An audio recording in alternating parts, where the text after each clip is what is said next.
Fala, guerreiros e guerreiras, tranquilidade? Professor Bruno Cecílio aqui mais uma vez para te ajudar nessa reta final aí do concurso, senhores.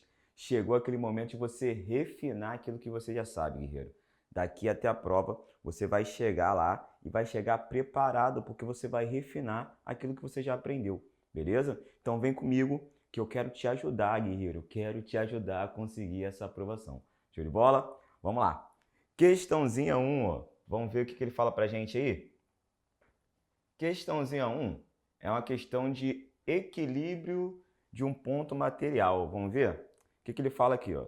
O sistema da figura, para chegar à posição de equilíbrio, faz com que uma mola fosse alongada de 0,5 centímetros. Então, aqui deu a deformação da mola. Sabendo que as massas dos fios da mola são desprezíveis e que o peso que vale 200 newtons, conclui-se que a constante elástica da mola em newtons por metro é D. Então vamos lá, senhores, está em equilíbrio, né? Se está em equilíbrio, o que a gente já sabe? Todo o corpo em equilíbrio, a força resultante, ela tem que ser igual a zero, beleza? Falou em equilíbrio, já pode colocar lá, ó, força resultante igual a zero. Safo? Então ali, ó, ele deu aquela deformação para a gente, né? Vamos converter logo aquela deformação lá? 0,5 centímetros, não é isso? Centímetro para metro, como é que a gente faz a conversão? Centímetro para metro, a gente vai multiplicar aqui, né, por 10 a menos 2. Isso aí, 10 a menos 2 metros. Se eu andar uma cada para a direita com a vírgula, isso aqui vai ficar 5 vezes 10 elevado a menos 3 metros. Safo? Já converti aquela deformação, vamos ver as forças, né? Falou de equilíbrio, força resultante igual a zero. Tem que ver as forças que estão aplicadas ali, né? Então aqui, ó, eu tenho o peso aqui desse cara, correto? Tem a tração aqui no fio, ó. Vou chamar aqui de T, tranquilo? Como está em equilíbrio, eu já posso falar que essa força peso aqui, ó, tem que ser igual a essa tração, salvo? Aqui nesse ponto, ó, quais são as forças que eu tenho? Eu tenho a força elástica aqui, ó, que vai puxar para a esquerda. Tem uma outra tração aqui que eu vou chamar de T', beleza? E essa outra tração aqui que eu vou chamar de T. Essas trações, elas são iguais. Por que elas são iguais? Porque elas estão no mesmo fio. Show de bola? Como está em equilíbrio, senhores, que eu falei para vocês aqui, ó, essa tração T, ela tem que ser igual ao peso de Q. É isso aí, mestre. Por quê? Força resultante igual a zero. As forças que estão na mesma direção em sentidos opostos, elas têm que ser iguais. Show de bola? Agora eu quero que você observe comigo, senhores. Olha esse ponto aqui, ó. Tá vendo esse ponto? Vamos fazer o somatório das forças para aquele ponto. Olha aqui, ó. Esse ângulo aqui é 45, suave. Esse ângulo aqui, quanto é que ele vale? Também vale 45, não é isso? Por que esse ângulo vale 45, mestre? Alternos internos, né? Duas retas paralelas cortadas por uma transversal, suave? Vamos lá. Vou pegar aquele ponto, vou trazer ele para cá, ó. Então eu vou ter aqui, ó, força elástica. Vou ter a minha tração T'. E a minha tração T que é igual ao peso, né? Tá aqui, ó, peso de Q.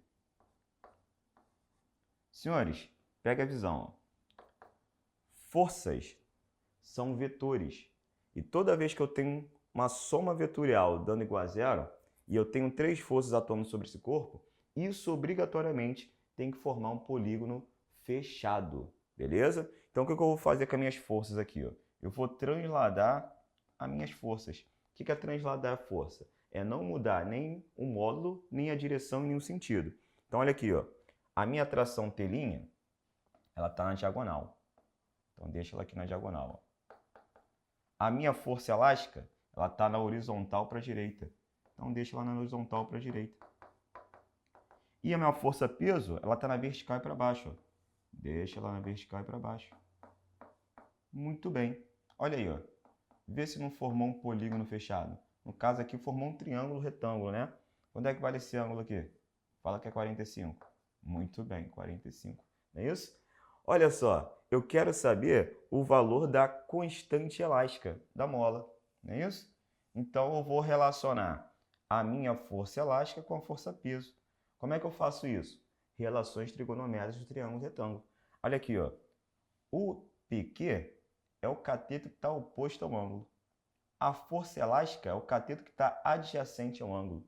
Que função trigonométrica, guerreiro, eu vou utilizar para relacionar o cateto oposto com o cateto adjacente? Fala que é tangente. Muito bem, tangente. Então aqui, ó, tangente de 45 vai ser o cateto oposto, que é o PQ, né? Essa força peso, sobre a força elástica. Show de bola. Aí mata de raiva e me responde. Tangente de 45, quanto é que vale? Vale 1, mestre. Muito bem. Então, ó, a força peso vai ser igual à força elástica. É isso, mestre? É isso. Acabou. Quanto é que vai? Como é que a gente calcula a força elástica? É a constante vezes a deformação. Não é isso?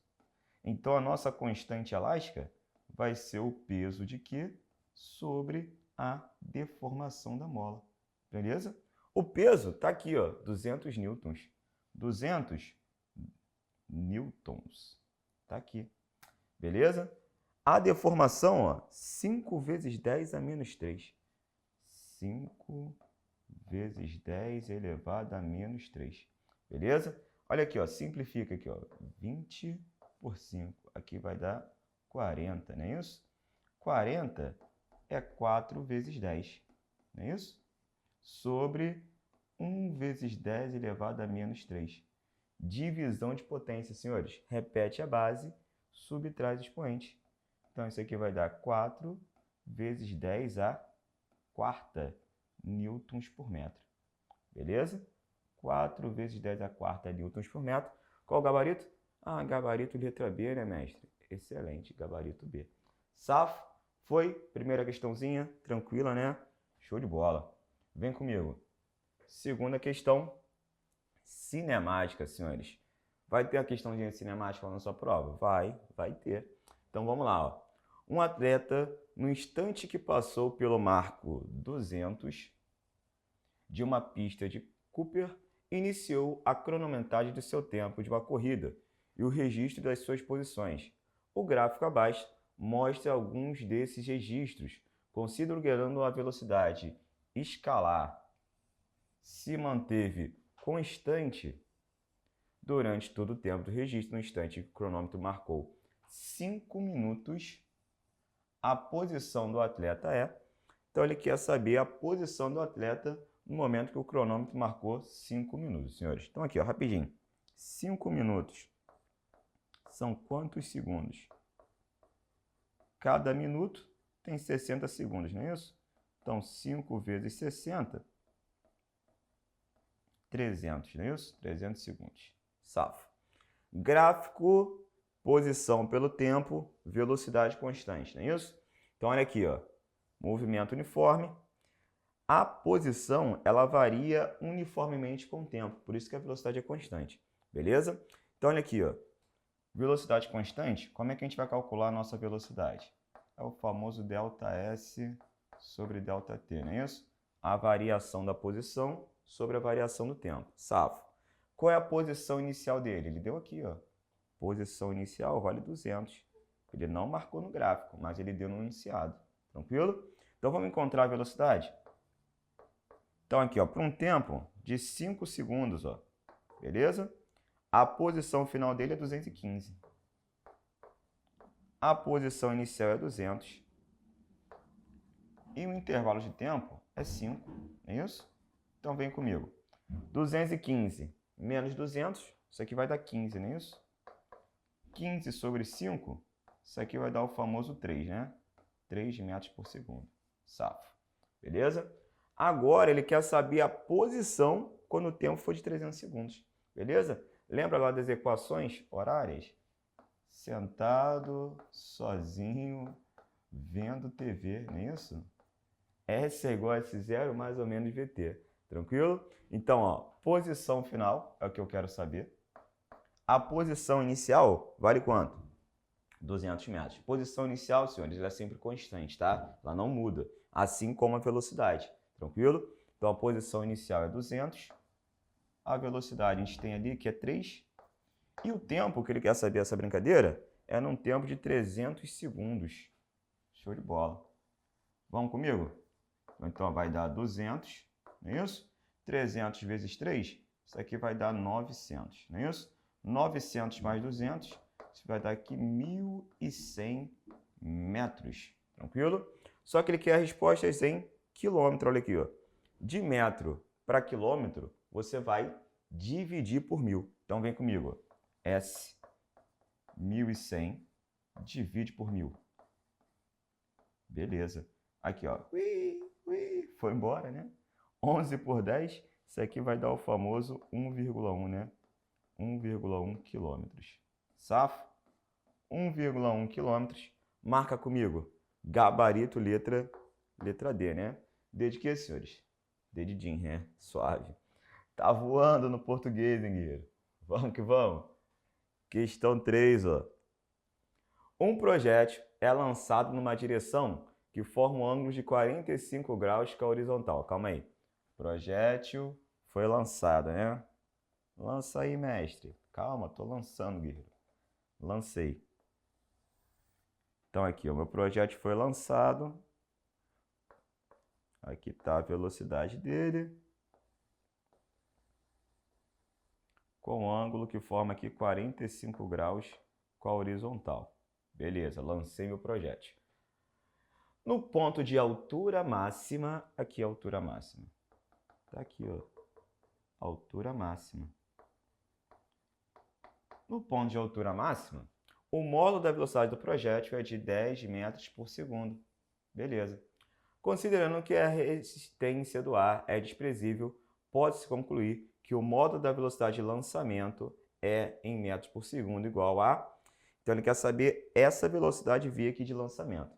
Lançamento oblíquo, senhores. Mestre, eu tenho muita dificuldade em lançamento oblíquo. Senhores, se você sabe o movimento uniforme e o movimento uniformemente variado, você vai saber o lançamento oblíquo. É os dois movimentos num só. No lançamento oblíquo, o que vai acontecer? O móvel ele vai ter uma velocidade, essa velocidade vai ter um certo ângulo em relação à horizontal, e essa velocidade a gente vai poder decompor ela na horizontal e na vertical, beleza? Na vertical, sempre será um movimento uniformemente variado, porque tem a aceleração da gravidade. Tranquilo? Então, no momento que esse cara está subindo, a velocidade dele na direção Y varia. Tranquilo? Já na direção X, ó, não vai ter aceleração. Então, sempre vai ser um movimento uniforme. Beleza? Então, olha aqui, ó. Deixa eu pegar uma outra corzinha aqui, ó, só para ficar didático, né? Aqui, ó. A velocidade dele na direção X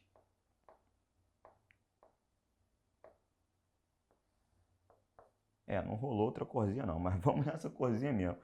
Corzinha vermelha, corzinha do amor. Aqui, ó. Velocidade na direção X, como vai ser? A velocidade na direção X é constante. Então, ela é a velocidade V vezes o cosseno de 45. Tranquilo? A velocidade na direção Y, beleza? Que a gente vai chamar aqui de VY. O VY, vou botar aqui embaixo, tá? Só para não poluir nosso desenho ali. Vai ser a velocidade V vezes o seno daquele ângulo, que é o seno de 45. Tranquilo? Então, presta atenção comigo, ó. No momento que esse cara está subindo, senhores, a velocidade em Y é a velocidade que faz ele subir. Safo? Então, aqui, ó. Quando ele está subindo, essa velocidade em Y, ela vai diminuindo, beleza? E quando chega na altura máxima, esse cara ele vai subir mais? Não vai. Então, a velocidade em Y, na altura máxima, é igual a quanto? Zero, não tem. Tranquilo? Mas não tem velocidade nenhuma? Óbvio que não. Ele tem uma velocidade na altura máxima. Que velocidade é essa? É a velocidade na direção X, ó, que é sempre constante. Ó. Então, na altura máxima, guerreiro, preste atenção, ele só não vai ter velocidade na direção Y, porque ele não vai subir mais, beleza? Mas ele vai ter a velocidade na direção X, que é sempre constante. E a questão falou que é igual a quanto? É igual a 10, mestre. 10 metros por segundo. Safo? Então, acabou a questão. Ó. Olha aqui. Ó. Quem é o Vx? Vx, vamos lá. Vx é igual a V cosseno de 45. Não é isso? Olha só. Se o Vx é sempre constante, em qualquer posição que ele esteja, seja na altura máxima, seja aqui, seja no momento de lançamento, esse Vx sempre vai ser igual a quanto? Sempre igual a 10 nessa questão, né? Então vai ficar 10 é igual a V vezes o cosseno de 45. Qual é o cosseno de 45? Raiz de 2 sobre 2. Não é isso? Raiz de 2 sobre 2. Beleza. Vamos lá. Vamos fazer continha, né? Vamos fazer continha. Aqui, ó, o 2 vai passar para lá multiplicando. Então vai ficar 10 vezes 2. E o raiz de 2 passa dividindo, não é isso? Aqui vai dar 20 sobre raiz de 2, correto? Aí tem que racionalizar, né, guerreiro? Multiplica em cima e embaixo por raiz de 2. Não é isso? Vai ficar 20 raiz de 2. Raiz de 2 vezes raiz de 2 é raiz de 4. Raiz de 4 é 2. Não é isso? Simplifica. 20 por 2. Isso aqui vai dar 10 raiz de 2 metros por segundo.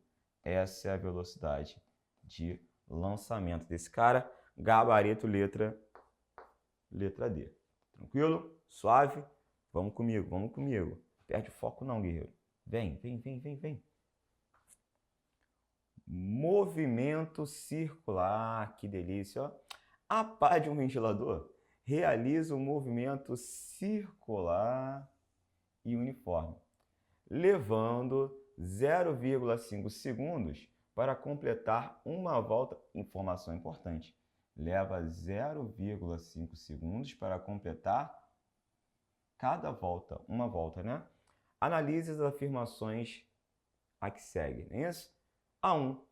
O período de revolução da pá é de 1 segundo. Senhores, período, olha aqui, ó.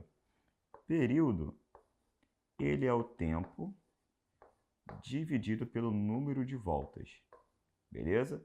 Período, tempo dividido pelo número de voltas. Já ouviu falar em frequência, né? Frequência é o número de voltas sobre o tempo. Por isso que o período é o inverso da frequência e a frequência é o inverso do período. Safo? Então vamos lá, ó. O tempo que ele gastou foi de 0,5. Para quantas voltas? Para completar cada volta, cada uma volta, não é isso? De quanto que é o período desse cara? 0,5 sobre 1. Isso vai dar 0,5 segundos. Belezinha? Ele falou que o período é de quanto? 1 segundo. Fake news. Tá errado. Safo? O movimento da pá, sendo circular uniforme, não apresenta aceleração, senhores. Movimento circular uniforme. O movimento circular uniforme é aquele movimento cujo módulo da velocidade é constante, não é isso? Porém, ela varia em direção e sentido. E quem faz variar a direção e o sentido da velocidade é a nossa aceleração centrípeta, beleza? Então, todo movimento circular uniforme, ele vai ter uma aceleração centrípeta. Mas, mestre, é uniforme, mestre. Eu aprendi que quando é uniforme não tem aceleração. Guerreiro, não tem aceleração tangencial, beleza? Mas a centrípeta vai ter, porque a velocidade vai variar em direção e sentido, beleza? Então, ó, movimento circular uniforme tem aceleração centrípeta, que aponta para onde? Para o centro da trajetória. É ela quem faz variar a direção da velocidade. O módulo da velocidade é constante, mas a direção e o sentido variam. Show de bola? Então, ó, tem aceleração? Tem sim. É a aceleração centrípeta. Safa? Então, essa aí, fake news. Fake. 3. Se aumentar a velocidade de rotação da pá, aumenta a aceleração centrípeta? A aceleração centrípeta, como é que a gente calcula? É a velocidade linear ao quadrado dividido pelo raio. Qual a relação entre eles dois, senhores? Não é uma relação direta? Se você aumentar a velocidade, você vai aumentar quem? A aceleração centrípeta. Opa, verdadeiro. A4. Se aumentar a velocidade de rotação da pá, diminui o período. Vamos lá. Velocidade de rotação. 2πr sobre o período. Olha aqui, qual a relação entre velocidade e período? Inverso. Então, ó, se aumentar a velocidade, o que acontece com o período? O período diminui. Tá certíssimo, verdadeira. 3 e 4, gabarito letra E. Senhores, beleza? É de quê? É helicóptero, né? Muito bem, mestre.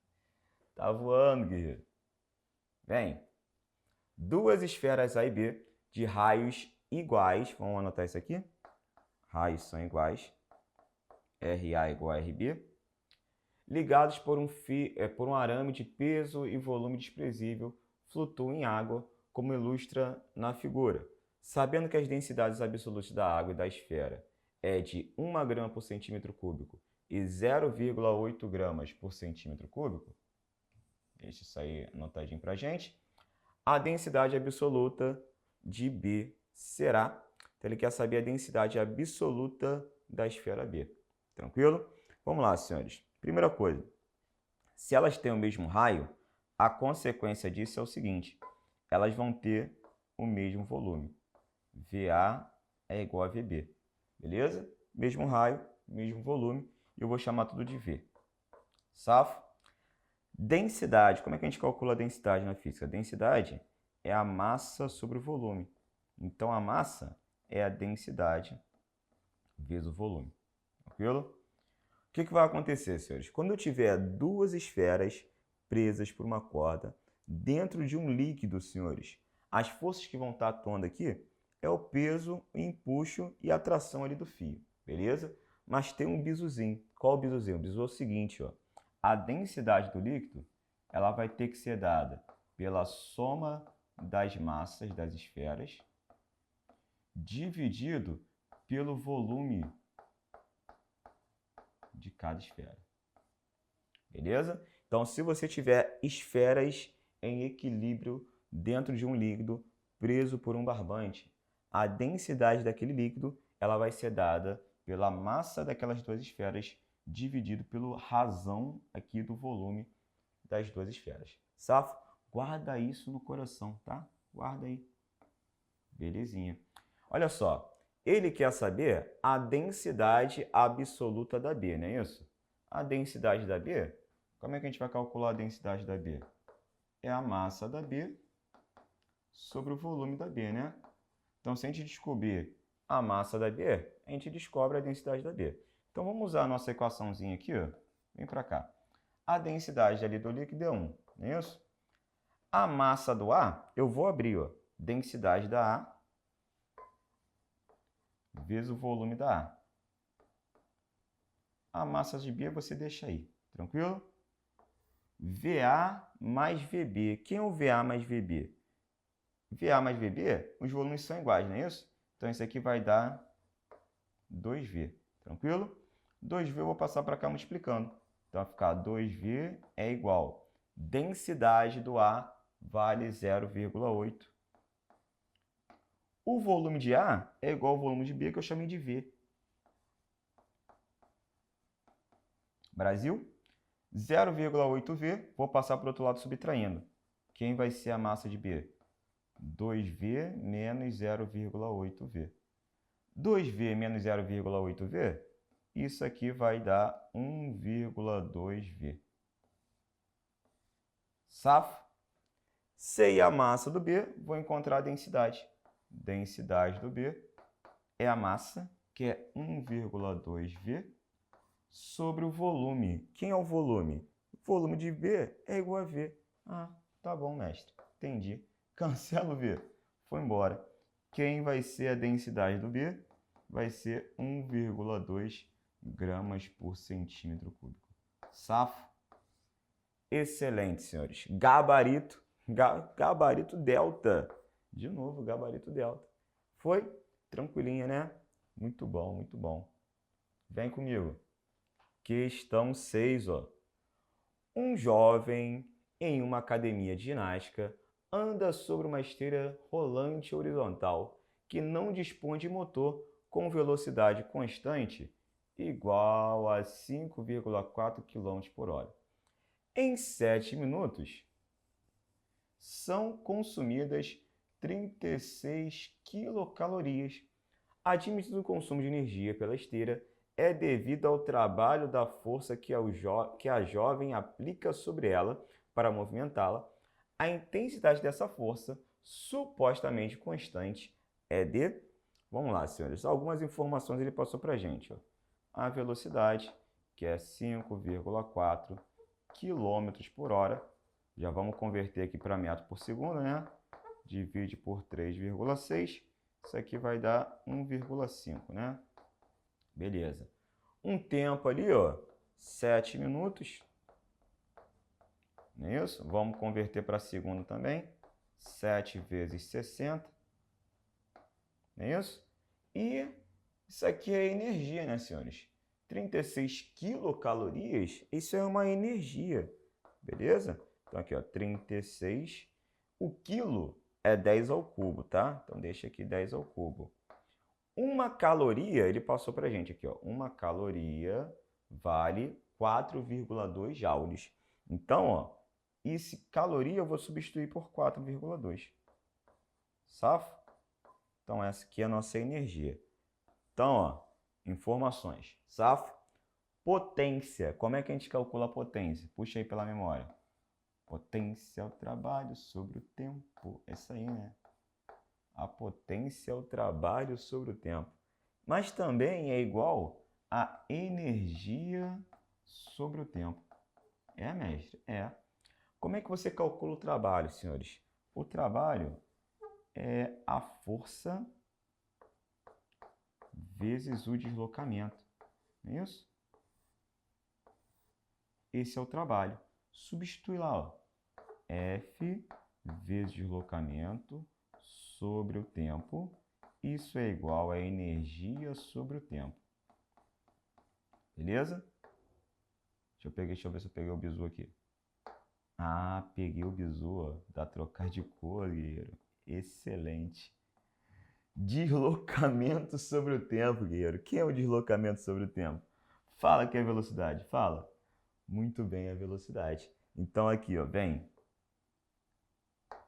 Isso vai ser, ó, força vezes velocidade, energia sobre o tempo. Show de bola? Então vamos lá. Quero saber a força, né? Vou isolar aqui a força. Força vai ser a energia dividido pela velocidade vezes o tempo. Tranquilinho? Tranquilinho. Então, ó, chegamos na equaçãozinha para a gente calcular a força. Agora é só partir para o abraço. Substitui tudo que você tem lá, ó. Vamos lá. A energia. A energia é tudo isso aqui, né? 36, 10 ao cubo vezes 4,2. 36 vezes 10 ao cubo vezes 4,2. A velocidade ali, ó, 1,5. 1,5. Vezes o tempo, que é 7 vezes 60. 7 vezes 60. Beleza? Fazendo essa continha aí, guerreiro, a gente vai encontrar para essa força o valor de 240 newtons. Show de bola? 240 newtons, gabarito aqui, ó, gabarito é delta. Suave? Então, ó, trabalho sobre o tempo, energia sobre o tempo, isso é igual a potência. Tá bola? Tem outras formas de você calcular a potência, né? Você tem potência que é igual a quantidade de calor sobre o tempo. Você tem que potência, lá na eletricidade, é corrente vezes diferença de potencial. Resistência vezes I ao quadrado, U ao quadrado sobre R. Então tem várias formas de você calcular a potência na física e todas elas você pode igualar, desde que elas estejam na mesma unidade, né? Então potência em watts. Watts é joule sobre segundo. Então se a quantidade de calor estiver em caloria, você vai ter que converter esse cara aí para joule, para ficar joule sobre segundo, para dar o watts. Show de bola? Vamos para a próxima, senhores? Próxima questão, ó. Eita, questão bonita, ó. Uma caixa de massa M é abandonada do repouso do topo do plano inclinado liso da figura. Essa caixa passa pelo ponto B ponto Bzinho, e devido ao atrito existente no trecho BC, então aqui no trecho BC tem atrito. O coeficiente de atrito BC pode ser dado por... Vamos lá, senhores. Esse sistema é um sistema conservativo? Não, porque tem atrito. Não é isso? Então, vai ter uma energia que vai ser dissipada, senhores. Então, o que acontece? A energia dissipada, ela vai ser dada pela energia mecânica antes, que é lá no ponto A, menos a energia mecânica depois, que é no ponto C. Tranquilo? Então, energia mecânica antes, menos energia mecânica depois. Quem dissipa energia, senhores? Olha aqui, ó. Quem dissipa energia é a nossa FAT, a força de atrito. É ela que vai dissipar energia. Tá, normal é que o peso, né? Beleza. Então, essa energia dissipada, ela pode ser também calculada através do trabalho da força de atrito. O que é energia mecânica mesmo, mestre? Não esqueci, não lembro. A energia mecânica é a energia cinética mais a energia potencial. Beleza? Essa é a energia mecânica. Lá naquele ponto A, ó, ele vai ser abandonado. Velocidade inicial igual a zero. Ele vai ter energia cinética? Jamais. Energia cinética depende da velocidade. Mas olha aqui o nosso referencial. Ó. Em relação ao nosso referencial, esse cara ele tem altura? Sim, ele tem altura. Se ele tem altura, ele vai ter energia potencial gravitacional. Então, a energia mecânica antes é a energia potencial gravitacional. Quando esse carinha chegar aqui no ponto C, ó, no ponto C ele vai parar. Então, a velocidade final dele é zero. Tranquilo? Ele vai ter energia cinética? Não. Se a velocidade final dele é zero, ele vai ter energia potencial gravitacional? Também não, porque ele não vai ter altura em relação ao nosso referencial. Então, essa energia mecânica no ponto C é zero. Tranquilo? Então, trabalho da FAT é a força de atrito vezes o deslocamento que ele vai ter aqui, ó, no trecho BC, que é a distância x. Beleza. Energia potencial gravitacional, mgh. Não é isso? Como é que nós iremos calcular a força de atrito? Coeficiente de atrito vezes a força normal. Beleza? Show de bola. Quem vai ser a normal? Ó? Tem movimento na direção vertical? Não. Então, o módulo da força normal tem que ser igual ao módulo da força-peso. Força-peso é mg, não é isso? Logo, a normal também vai ser mg. Então, mg aqui na normal. Ó. X é igual a mg vezes h, não é isso? O que dá para a gente simplificar aqui? Ó? Foi embora, né? Quem vai ser o coeficiente? Passa o x dividindo h sobre x, senhores. H sobre x, gabarito, letra B de bravo. Safo? Vamos que vamos? Perde foco não, hein, guerreiro? Vamos comigo. Um pêndulo é constituído por uma partícula de massa m suspensa a um fio leve, flexível e inextensível de comprimento L. A gravidade local é G. O pêndulo é abandonado do repouso no ponto A, velocidade inicial é igual a zero, formando com a vertical um ângulo de 60 graus. Está aqui o nosso ângulo. Desprezar os efeitos do A. Quando o pêndulo passa pelo ponto B, a força tensora no fio é... Então, vamos lá. Quando ele passa no ponto B, quais são as forças? Tração, apontando aqui para o centro da trajetória, e a força-peso. É isso? Beleza. Quando ele passar aqui pelo ponto B, ele vai ter uma velocidade aqui, ó. É isso? Show de bola. Vamos calcular a velocidade com que ele passa aqui embaixo? Vou traçar aqui, ó, essa reta. E vou traçar uma outra reta aqui, ó. Aqui 90 graus, tá? Aqui também. Safo? Então aqui eu vou ter uma altura, ó. Chamar de Hzinho. Olha para esse triângulo retângulo. Tá vendo aqui? Esse triângulozinho aqui, ó. Esse triângulo retângulo aqui. Olha para ele. Tá vendo ele, querido? Analisa ele. 90, 60. Aqui vai ser quanto?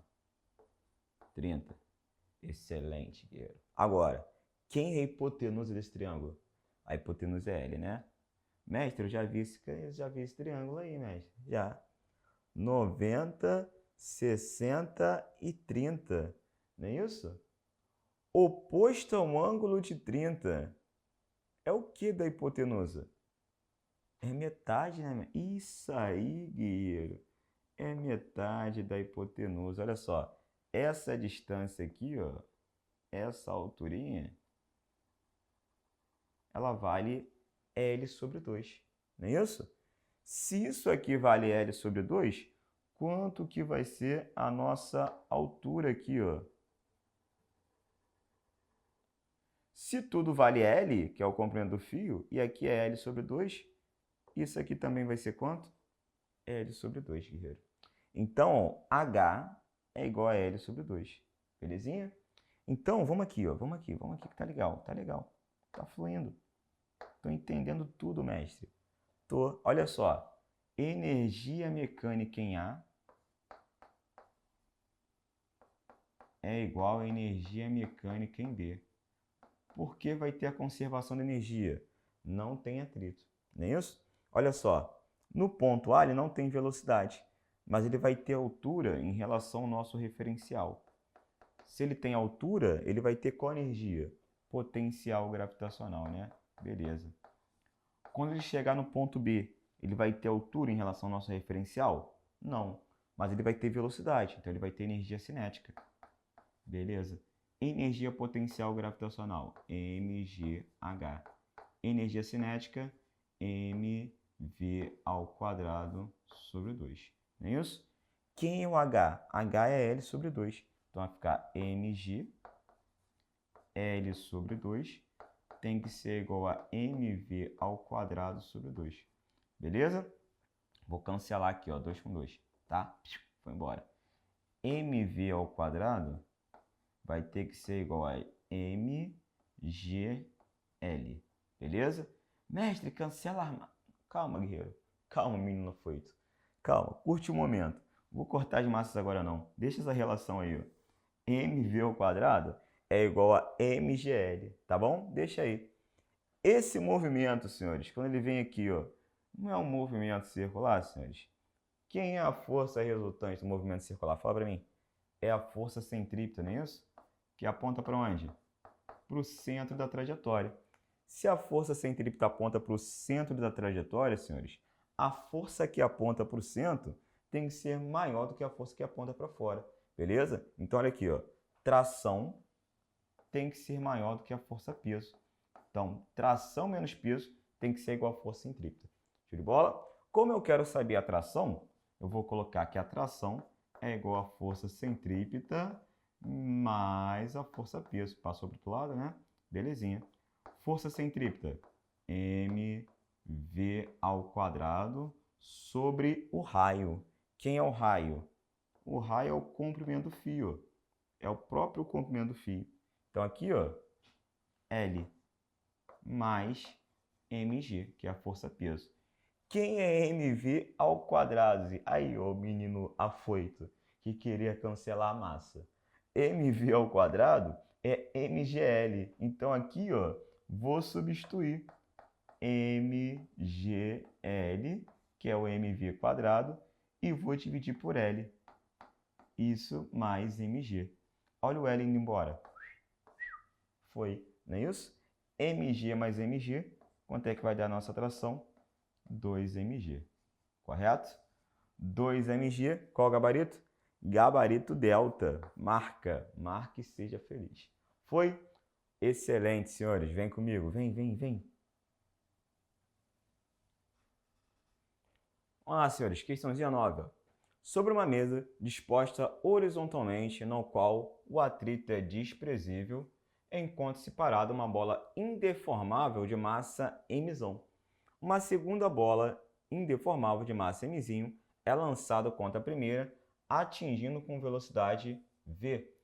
Imediatamente após o choque, as bolas seguem direções perpendiculares entre si, com velocidades respectivamente iguais a v1 e v2. Beleza? Então, v1 é a velocidade da mzão, v2 da mzinho.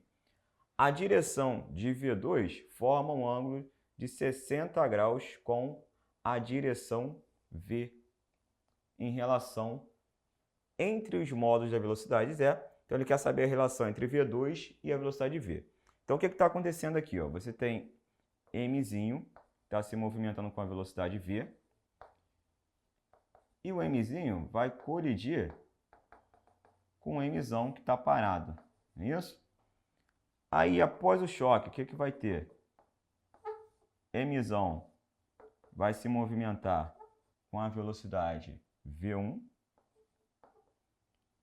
mzinho vai se movimentar com a velocidade v2,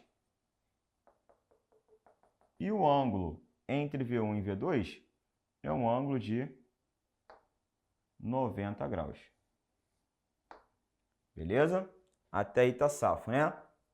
Aí ele falou que v2 vai formar um ângulo de 60 graus com a direção v. A direção v é horizontal. Então, esse ângulo aqui, ele vale 60 graus. Show de bola? Se esse ângulo vale 60, a soma dos dois é 90. Esse ângulo aqui vai ser 30. Tranquilo? Então, o que vai acontecer, senhores? Quantidade de movimento, ele é uma grandeza vetorial. E como é que você calcula a quantidade de movimento?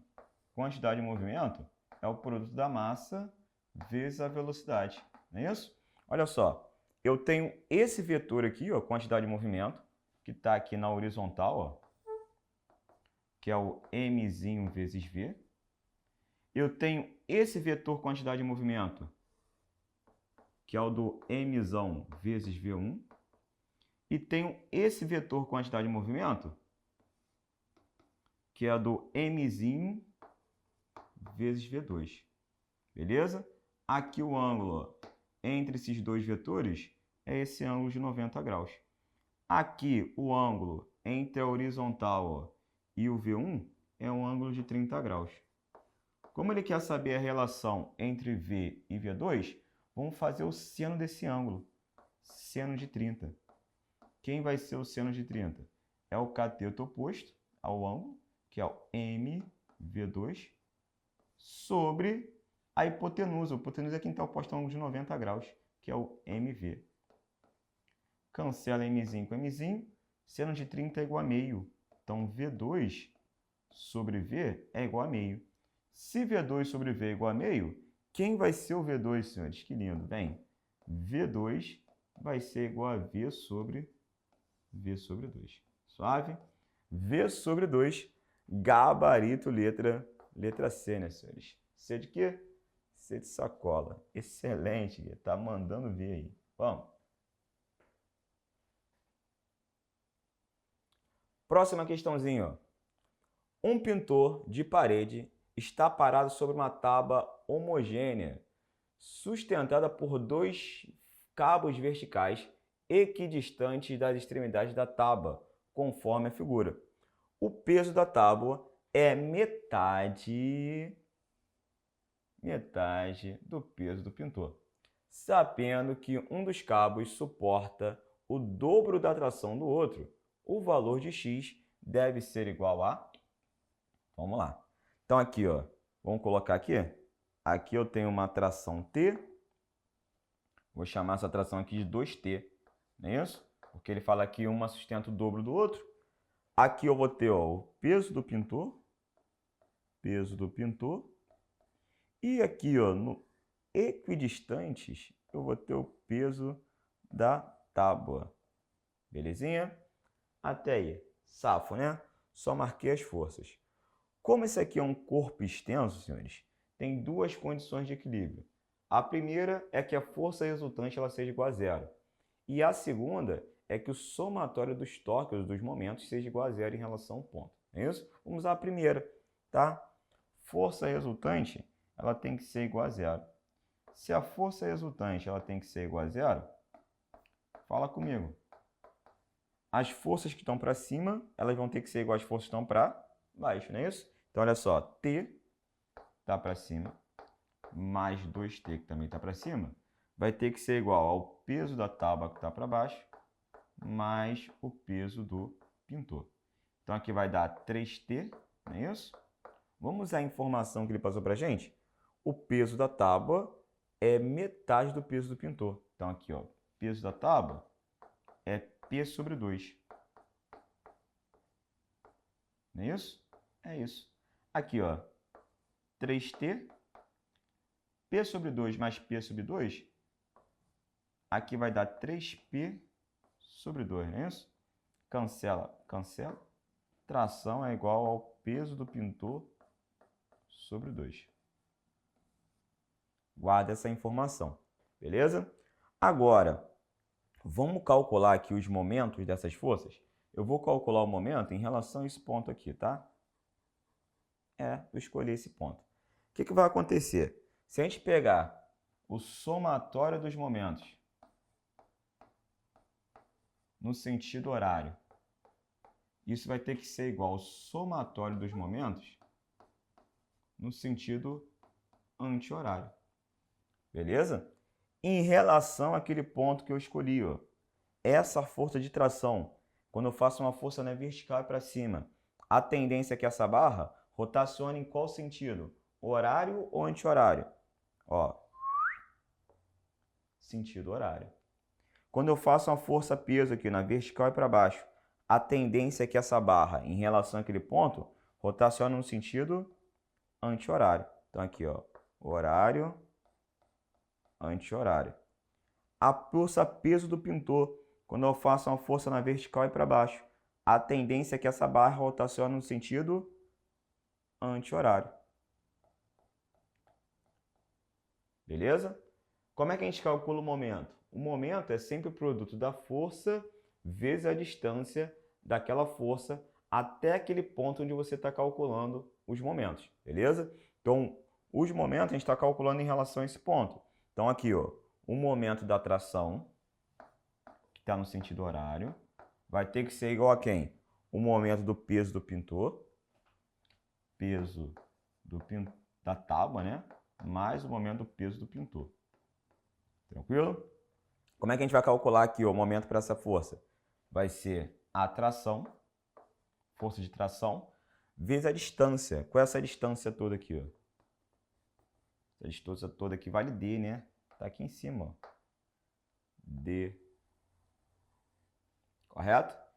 Multiplica aí por D. Momento do peso do pintor. Vai ser o peso do pintor, o peso da tábua, né? Peso da tábua. Vai ser o peso da tábua vezes a distância do peso da tábua até aquele ponto que a gente escolheu ali, ó. Aqui, ó. Como essa tábua é homogênea, o peso da tábua tem que estar na metade da tábua. Então, isso aqui vale D sobre 2. D sobre 2. Beleza. Momento do peso do pintor. Peso do pintor vezes a distância. Qual é a distância do peso do pintor até esse ponto aqui, ó? A distância é x, né? Show de bola.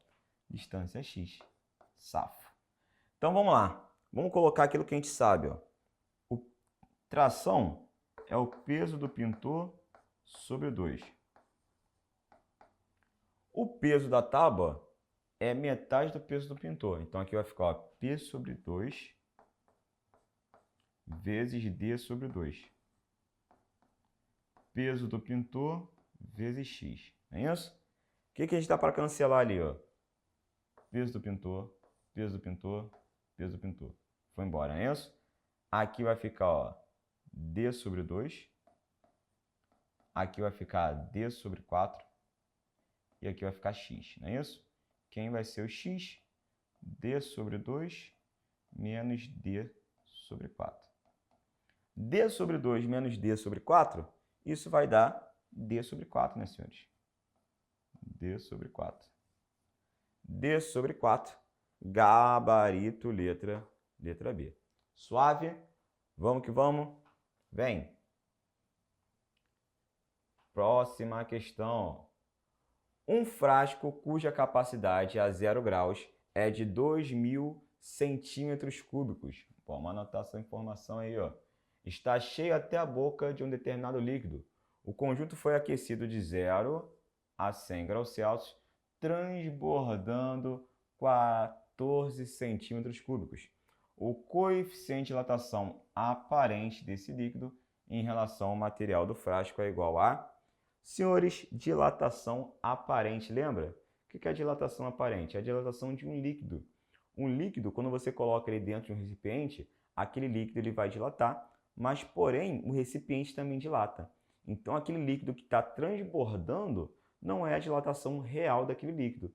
É uma dilatação que a gente chama de dilatação volumétrica aparente, beleza? Então, tudo aquilo que transborda, que extravasa, essa é a dilatação aparente daquele líquido, beleza? E essa informação ele passou aqui, ó.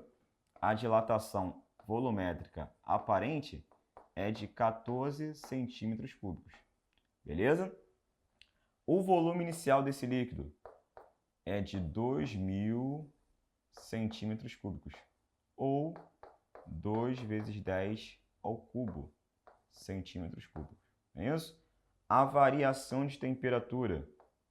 Variação é o final menos o inicial, que é 0. Então, isso aqui vai dar 100 graus Celsius. Beleza? Como é que a gente escreve a nossa dilatação volumétrica aparente? Olha aqui, ó. A dilatação volumétrica aparente é o volume inicial daquele líquido, o gama aparente, vezes a variação de temperatura. Beleza? Então, vamos lá. Dilatação volumétrica aparente vale 14. 2 vezes 10 ao cubo é o volume inicial, gama aparente, vezes a variação de temperatura, 100, que é 10 ao quadrado, né? Muito bem. Então, gama aparente vai ser igual a quanto, senhores? Vamos ver? Vai ser 14, não é isso? 2 vezes 10 ao cubo vezes 10 ao quadrado, isso aqui vai dar 2 vezes 10 à quinta, não é isso? Tá multiplicando, vem para cá dividindo. 14 por 2, isso aqui vai dar 7, não é isso? Então, gama aparente vai ser 7 vezes 10, isso aqui sobe, né? Vai trocar o sinal. 10 elevado a menos 5, né? Graus Celsius elevado a menos 1, que é a unidade. Beleza? Então, aqui, ó. 7 vezes 10 elevado a menos 5, tem um menos aqui, tá? Menos 5. Gabarito, letra B de bravo, senhores. Vamos que vamos, vamos. Uma famosa empresa de panelas testa a absorção de calor de um líquido cuja massa é de 300 gramas. Para tanto, eleva sua temperatura de 15 graus Celsius. Temperatura ambiente para 150 graus Celsius. Beleza? Utilizando uma fonte térmica de 900 watts, dados calor específico do alumínio, 0,22, e 1 caloria igual a 4 joules. O menor tempo previsto para a realização desse aquecimento em segundos é aproximadamente... Então, vamos lá. Senhores, potência. Ele forneceu aqui a potência. Potência vale 900 watts. Beleza? Forneceu a massa. Massa vale 300 gramas. Não é isso? Forneceu a temperatura inicial e a temperatura final, não é isso? 150 menos 15, não é isso? 150 menos 15. Essa é a nossa variação de temperatura e forneceu ali o calor específico do alumínio e falou que 1 caloria é igual a 4 joules. Vamos lá. Potência, como eu já falei para vocês, pode ser energia sobre o tempo, não é isso? Como calor é energia, pode ser a quantidade de calor sobre o tempo, não é isso? Essa quantidade de calor que está variando a temperatura é uma quantidade de calor que a gente chama de quantidade de calor sensível, não é isso? Como é que você calcula a quantidade de calor sensível? É o que macete, mestre? Isso aí. Massa vezes o calor específico vezes a variação de temperatura sobre o tempo. Beleza? Se ele quer saber o tempo, senhores, mas vamos lá, calma. Calor específico está em caloria por grau Celsius. Se está em caloria por grau Celsius, significa que a nossa quantidade de calor ela vai estar em caloria. Mas lembra o que eu falei? Potência é em watts. Se a potência é em watts, o watts é o joule sobre segundo. Então, essa quantidade de calor, obrigatoriamente, ela tem que estar em joule. Beleza? Ela vai estar em caloria, olha o calor específico. Para a gente converter para joule, a gente vai ter que multiplicar por quanto ali? Ele deu a conversão. Uma caloria equivale a 4 joules. Tranquilo? Então, o nosso tempo, vamos isolar o tempo. Isola, mestre, o tempo. O tempo vai ser MC, variação da temperatura, vezes 4, dividido pela potência. Show de bola? Essa vai ser aí o tempo que a gente vai ter que calcular. Vamos lá. Tempo vai ser a massa, que vale 300 gramas. O calor específico, que é 0,22. A variação de temperatura, 150 menos 15, isso vai dar 135, não é isso? 135. Quanto que vai dar aqui, ó? A nossa potência, ela vale 900, não é isso? Vamos lá. 300 por 900, não é isso? Aqui vai dar 1 e aqui vai dar 3, não é isso? Show de bola. Terminando essa continha aí, a gente vai achar aproximadamente um tempo de 40 segundos, tá? 40 segundos é o gabarito letra C. Suave? Vamos lá?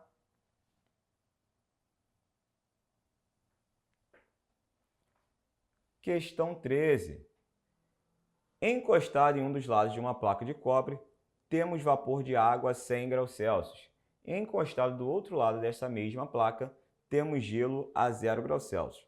Considerando que o calor somente pode se propagar do vapor para o gelo e que o sistema se encontra ao nível do mar, sabendo que em 1 minuto são fundidos 90 gramas de gelo e que não há variação de temperatura, senhores.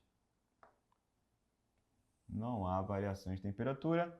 O fluxo de calor que atravessa a placa é D. Então, vamos lá. Fluxo de calor. O fluxo é a quantidade de calor sobre o tempo. Não é isso? Essa quantidade de calor vai ser para passar esse vapor para o gelo. Não é isso? Se vai mudar o estado físico, qual é a quantidade de calor? É a quantidade de calor latente, senhores. Beleza? A quantidade de calor latente é a massa vezes o calor específico latente. Beleza? Que no nosso caso aqui, para passar de vapor para o gelo, vai ser o de fusão. Show de bola? Então aqui, ó, ml sobre o tempo. É isso? Quanto é que vai dar o nosso fluxo? O fluxo vai ser a massa. Quanto é que vale a massa? 90 gramas. Vezes o calor específico latente de fusão, que vale 80, sobre o tempo, senhores. O tempo, ó, 1 minuto. Temos que converter para segundo, né? 1 minuto, 60 segundos. É isso? Show de bola. 60 segundos. Simplifica o zero, não é isso? 9 vezes 8, 72. Então, isso aqui vai ficar 720 sobre 6. 720 sobre 6, isso vai dar 120 calorias por segundo, guerreiro. 120 calorias por segundo, gabarito letra C, senhores. Excelente? Bora que bora.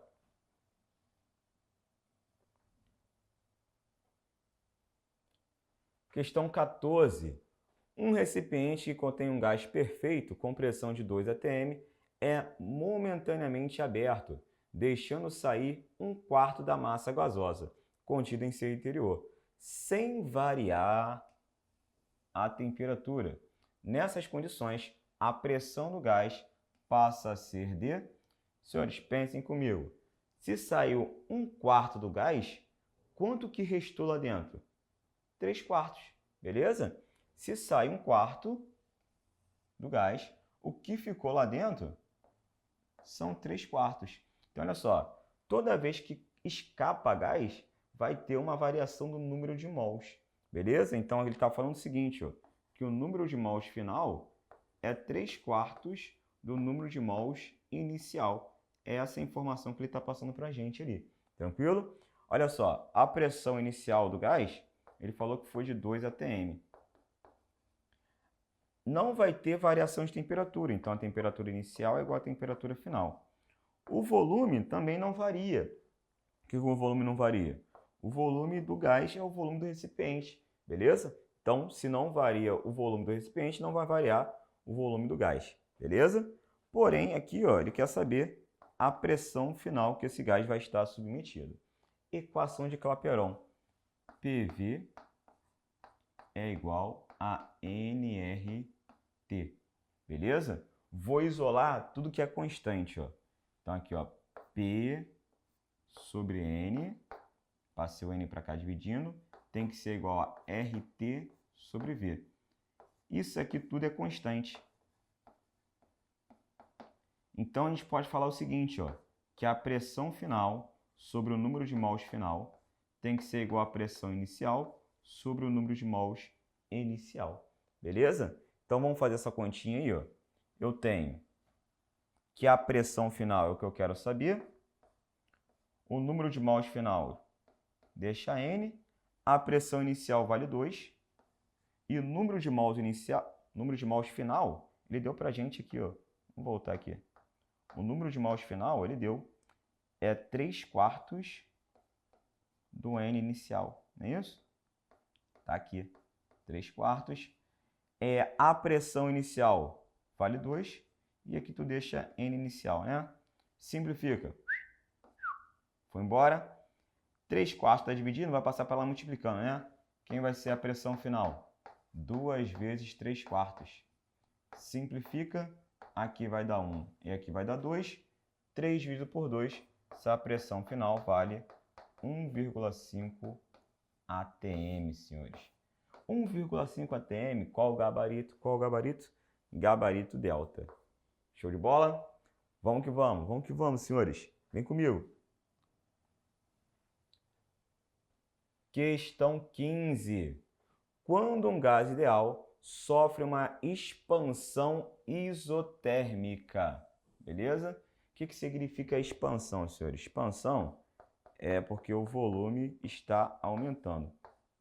Se o volume aumenta, olha só, o trabalho ele só depende do volume. Se o volume aumenta, o trabalho ele vai ser positivo, beleza? O gás realiza trabalho. Transformação isotérmica. Isotérmica significa que a temperatura é constante, beleza?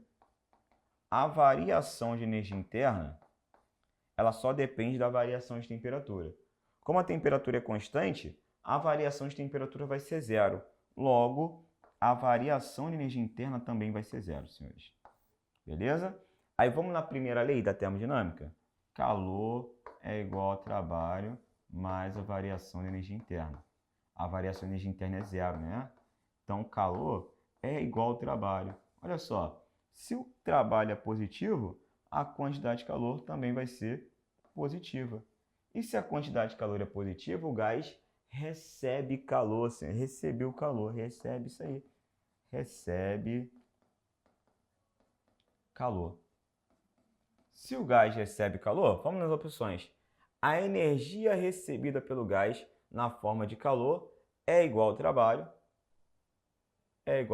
realizado pelo gás na expansão. E gabarito, marca. Gabarito. Não há troca de energia na forma de calor como externo? Claro que há troca, senhores. Não há troca de energia na forma de trabalho. Há troca, senhores.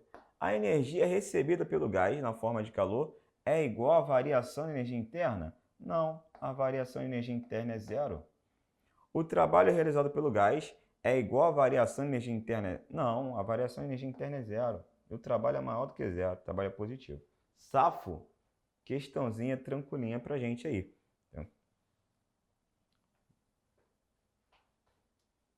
Um sistema composto por N mols de um gás ideal sofre a transformação mostrada no gráfico. Gráfico de pressão por volume. Olha aqui, ó, o que está constante? O volume está constante. Beleza? Se o volume está constante, o trabalho ele depende da variação do volume.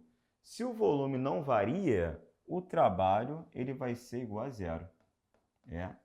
Toda transformação com volume é constante, o trabalho é zero. Beleza? Mas olha aqui, ó. A temperatura de 1 para 2, a temperatura está diminuindo. Não é isso? Se a temperatura diminui, o que acontece? A variação da energia interna ela depende da variação de temperatura. Se a temperatura diminui, a variação de energia interna ela também vai diminuir. Então, a variação de energia interna ela vai ser negativa, menor do que zero. Beleza? Show de bola? Então, vamos lá. O trabalho envolvido na transformação é positivo? Fake news. Fake. Por que fake? O trabalho é zero, guerreiro. Durante a transformação, o sistema cedeu calor para o externo. Primeira lei. Calor é igual ao trabalho mais a variação de energia interna. Se o trabalho é igual a zero, o calor vai ser igual à variação de energia interna. A variação de energia interna é negativa, é uma igualdade. Se a variação de energia interna é negativa, o calor também vai ser negativo. E se o calor é negativo, ele recebe ou ele cede calor, guerreiro? Ele cede calor. Então, durante a transformação, o sistema cedeu o calor para o verdadeiro. A energia interna do gás na condição 2 é menor do que na energia interna da condição 1. Vamos lá. Energia interna é uma grandeza que depende da temperatura. Beleza? A variação da energia interna depende da variação da temperatura. A energia interna depende da temperatura. Então, olha aqui, ó. Em 1, a temperatura é maior do que em 2. Beleza? Temperatura 1 é maior do que a temperatura 2. Tranquilo? Se a temperatura 1 é maior do que a temperatura 2, a energia interna 1 é maior do que a energia interna 2. Olha o que ele fala. A energia interna do gás na condição 2 é menor do que a condição de energia interna 1. Verdadeiro. FVV. Não é isso? 2 e 3. 2 e 3, gabarito delta. Marca aí. Show de bola?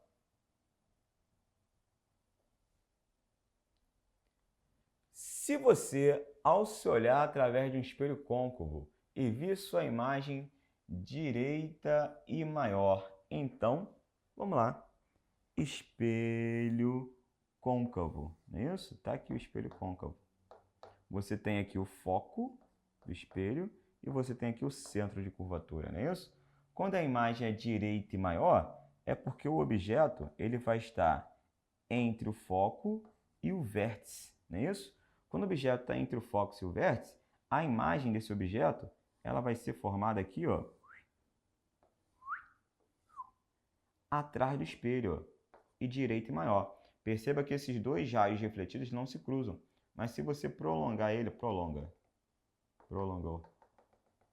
Olha aqui, prolongou, né? Olha a imagem onde ele é formada. A imagem é formada atrás do espelho, virtual, direita e maior. Então, ó, se a imagem é virtual, direita e maior, virtual, direita e maior, o objeto, obrigatoriamente, ele vai ter que ter entre o foco e o vértice.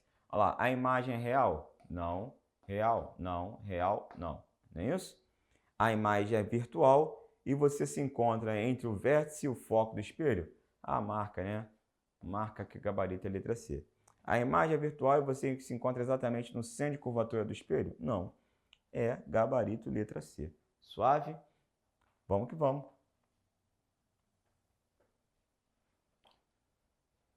Suponha que você é estagiário de uma estação de televisão e deve providenciar um espelho que amplie a imagem do rosto dos artistas para que eles próprios possam retocar a maquiagem. O tocador limita a aproximação do espelho do artista ao espelho no máximo de 15 centímetros. Dos espelhos a seguir, o único indicado para essa finalidade seria um espelho esférico. Vamos lá. Ele quer ampliar a imagem, não é isso? Nós temos dois espelhos, o côncavo e o convexo. O convexo, olha aqui, preste bem atenção nisso agora, senhores. Isso vai definir a sua questão aí de óptica que você vai acertar. O espelho convexo, ele só forma uma imagem virtual direita e menor, beleza? Espelho convexo, imagem virtual direita e menor. Assim como a lente divergente, que forma a imagem virtual direita e menor. Se a imagem não for virtual direita e menor, não pode ser um espelho convexo. Então, obrigatoriamente, vai ter que ser um espelho côncavo, beleza? Então, olha aqui, ó. Ele quer ampliar a imagem. O convexo ele só reduz, não é isso? Não é menor? Então, não pode ser o convexo. Não pode ser convexo, não pode ser convexo. Tem que ser um espelho côncavo, beleza? E preste atenção, ele quer ampliar a imagem, não é isso? Acabei de mostrar para vocês, ó, que quando você amplia a imagem no espelho côncavo e ela fica direita, você amplia a imagem e quer que ela fique direita, não é isso?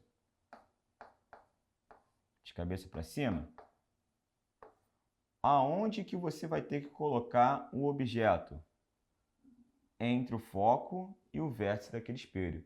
A imagem vai ser formada atrás do espelho, virtual direita e maior, beleza? Então preste atenção comigo, ó. Ele falou que a distância máxima do rosto até o espelho é de 15 centímetros, não é isso? Se o objeto está antes do foco, beleza? Entre o foco e o vértice, a distância focal ela tem que ser maior do que 15. Beleza? Olha aqui, ó. Distância focal tem que ser maior do que 15. A distância entre o foco e o vértice é a mesma distância entre o centro de curvatura e o foco. Beleza? Então, por exemplo, se aqui for igual a 25, aqui tem que ser 25. Tranquilo? Então, ó, o seu raio de curvatura, ele vai ter que ser maior do que 15. Maior do que 15, não, maior do que 30, né? Se a gente somar 15 mais 15 ali, tem que ser maior do que 30. Qual a única opção que você tem maior do que 30 ali, senhores? Gabarito, letra E. Show de bola? Vamos que vamos?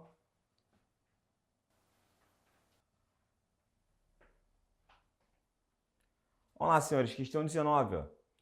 Um objeto A, com carga elétrica Q e dimensões desprezíveis, fica sujeito a uma força de intensidade de 20 vezes 10 elevado a menos 6 newtons, quando colocado na presença de um objeto idêntico a uma distância de 1 metro. Se A for colocado na presença de dois objetos idênticos, como indicado na figura, fica sujeito a uma força de intensidade de aproximadamente igual a, então, vamos lá, cargas elétricas, não é isso? Então, a força de interação entre elas é uma força elétrica. Show de bola? Então, ó, ele está falando que a força inicial que atua sobre essa carga, quando você tem cargas idênticas, e elas estão à distância de 1 metro, não é isso? A força ela é igual a 20 vezes 10 elevado a menos 6. Isso vai ter que ser igual a K, que é ao quadrado, a distância é de 1, então 1 ao quadrado é 1. Então, K vezes Q ao quadrado vai ser 20 vezes 10 elevado a menos 6. Guarde essa informação. Suave? Agora, quanto que será a força se a distância entre essas cargas for de 2 metros? Beleza? Então, aqui, ó, K vezes Q ao quadrado, são cargas idênticas também, são as mesmas cargas, só alterou a distância. Isso? A distância agora é 2.